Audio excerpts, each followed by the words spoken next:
Halo, salam jumpa teman-teman. Salam jumpa, salam sehat, dan salam satu tujuan. Salam petani organik. Nah, inilah teman-teman kita hari ini untuk mau membicarakan tentang tanaman kita yang kurang normal ini ya. Jadi seperti ini teman-teman ya. Seperti ini kan baru habis ditanam sekitar 10 hari, tapi sampai sana itu ya, sampai di belakang sana. Baru tanam umur 10 hari kayaknya kurang maksimal teman-teman ya pertumbuhannya. Jadi mau kita bahas untuk kita kasih pupuk ya. Mau kita kasih pupuk teman-teman yang ini barisan ini sama ini kan dua baris teman-teman. Yang di pinggir-pinggir sudah besar, yang pinggir kecil. Nah ini mau dikasih tata cara untuk mengasih pupuk sama ini ya teman-teman. Tapi jangan lupa teman-teman subscribe, komen, dan tekan tombol loncengnya supaya teman-teman bisa mengikuti pertanian organik di channel Wirata Daya ini ya teman-teman, karena selalu setiap hari ngasih informasi petani organik. Nah termasuk ini ya, termasuk kayak tanaman pisang organik ini teman-teman. Nanti kita bawakan termasuk di tengah-tengahnya ini rumput-rumput yang kering atau bonggol-bonggol pisang kita taruh di tengah teman-teman untuk organik ya. Jadi organik yang tidak difermentasi teman-teman, itulah caranya. Organik tidak difermentasi, kita kasih lubang, terus kita kasih sampah-sampah organik supaya setiap hari kena hujan dia hancur ya, kena hujan, kena panas itu sudah jadi pupuk teman-teman. Jadi tidak kalah pentingnya teman-teman, kita harus yakin ya.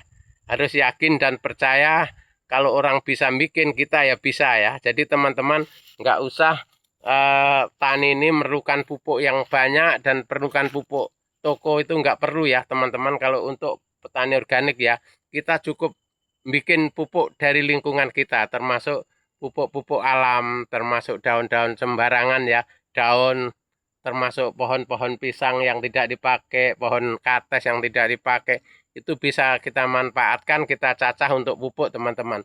Jadi kita menghindari biaya bengkak ya teman-teman. Kalau kita tani ini supaya pertani kita ringan, kita dapat hasil yang besar, biayanya ringan. Itu pastinya petani yang dipikirkan ke situ. Jadi langkah utama itu teman-teman, nyiptakanlah pupuk kompos supaya bisa menanggulangi keringanan biaya pertanian teman-teman ya. Jadi yang kita biaya itu dalam pertanian pisang kayak begini atau sawit atau karet itu ya, pertanian yang jangka panjang ini teman-teman, baik kita bikinkan pupuk organik aja ya. Jadi kita nggak terlalu, biaya hidup kita itu nggak terlalu bengkak teman-teman. Yang bengkak itu cuman biaya perut kita aja ya, biaya perut kita sama biaya ngopi kita, itu yang penting ya.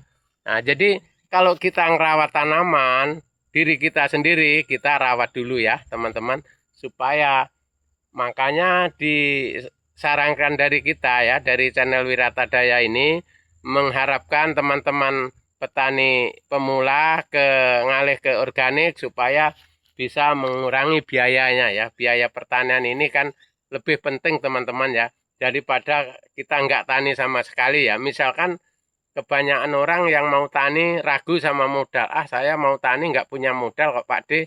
Ini mau nanam ini nggak punya modal, mau nanam ini nggak punya modal. Di situ itulah ya, pikiran yang ke situ sekarang ini minta dihilangkan teman-teman. Modal terutama bibit ya. Bibit ini kalau misalkan kita nanam sayuran, bisa yang murah harga 100-200 ada bibit ya di toko ya. Nah bisa beli, kalau misalkan kita nanam cabai bisa beli eceran yang di tengkulak misalkan 50.000, kita udah dapat 1 kilo. Nah beli ke petani itu, kita blender kita masukkan, itu kita semen udah jadi bibit cabai teman-teman. Kita ngeringankan beban supaya kita bisa tani, bisa jual gitu loh. Kita nggak harus semua beli. Dan nanti terserah, kalau kalian sudah punya modal, semua beli nggak apa-apa. Ini yang belum punya modal ini, nah termasuk tanaman pisang ini teman-teman. Yang belum punya modal nggak usah beli bibit. Kalau beli ini kan 5.000 ya teman-teman satu pohon ya. Nah, kalau sama tetangga ngambil sendiri cuma 2.500 teman-teman ya. Nah, jadi itu kalau teman-teman sama tetangga cukup minta ya. Minta Pak, ada 10 batang atau 20 batang. Nah, itu kita pelihara dulu yang 20 batang itu nanti setelah dia berkembang anaknya kita pindahkan. Itu cukup teman-teman, itu bisa mengangsur-ngangsur kita supaya punya tanaman banyak ya. Nah, seperti Pak Agus dulu ya, Pak Agus yang sebelah sana. Dulu nanamnya cuma 5 batang, sekarang jadi 2 hektar teman-teman. Itu bayangin. Itu yang selalu dia konsisten di bidang pertanian organik, tidak minder sedikit pun. Tapi ternyata sekarang udah sukses. Dalam satu hari itu teman-teman sekali nebang itu dalam seminggu sekali 50 tandan, 60 tandan seminggu sekali teman-teman.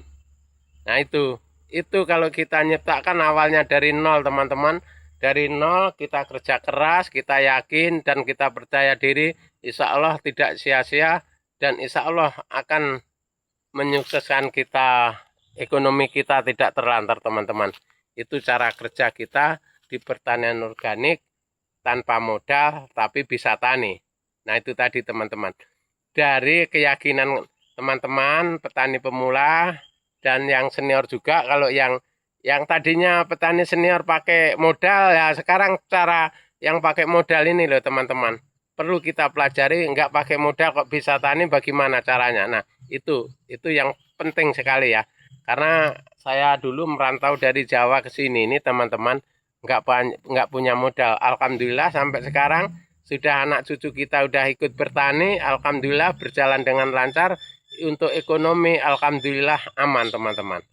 Itu caranya ya. Walaupun sederhana tapi kita pasti berhasil. Oke, terima kasih teman-teman, semoga bermanfaat. Sampai jumpa di video kita yang akan datang.